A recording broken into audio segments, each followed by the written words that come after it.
Hello friends, I am Priyanka. आज मैं आप लोगों को एक कहानी सुनाने जा रही हूँ जिसका नाम है ठंडी रोटी। तो आइए कहानी स्टार्ट करते हैं।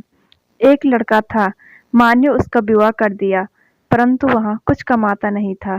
सारा दिन आवारा घूमा करता। माँ जब भी उसको रोटी परोसती थी तब वह कहती कि बेटा ठंडी रोटी खा लो। लड़के की समझ में नहीं आया कि माँ ऐसा क्यों कहती है। फिर भी वह चुप रहा। एक दिन माँ किसी काम से बाहर गई तो जाते समय अपनी बहू मतलब कि उस लड़के की पत्नी को कह गई कि जब लड़का आए तो उसे रोटी परोस देना। रोटी पर परोस कर कह देना कि ठंडी रोटी खा लो। उसने अपने पति से वैसा ही कहा। रोटी भी गरम है, दाल साग भी गरम है, फिर तो ठंडी रोटी कैसे कहती है। वह बोली कि हाँ तो आपकी माँ जाने। आपकी माँ ने मुझे ऐसा कहने के लिए कहा, इसीलिए मैंने कह दिया। वह बोला कि मैं रोटी नहीं खाऊंगा। माँ तो कहती ही थी। तू भी सीख गई।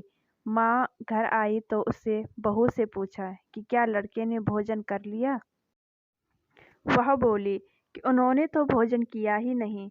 उठकर नाराज हो गई। माँ ने लड़के से पूछा तो वह बोला कि माँ तू रोज कहती है कि ठंडी रोटी खा ले और मैं सह लेता था।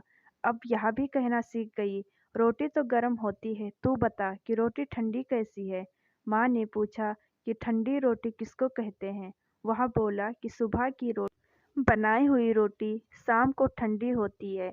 ऐसे ही एक दिन की बनाई हुई रोटी दूसरे दिन ठंडी होती है। बासी रोटी ठंडी और ताज़ी रोटी गर्म होती है। माँ ने कहा बेटा अब तो विचार करके देख। तेरे बाप की जो कमाई है वह ठंडी बासी रोटी है।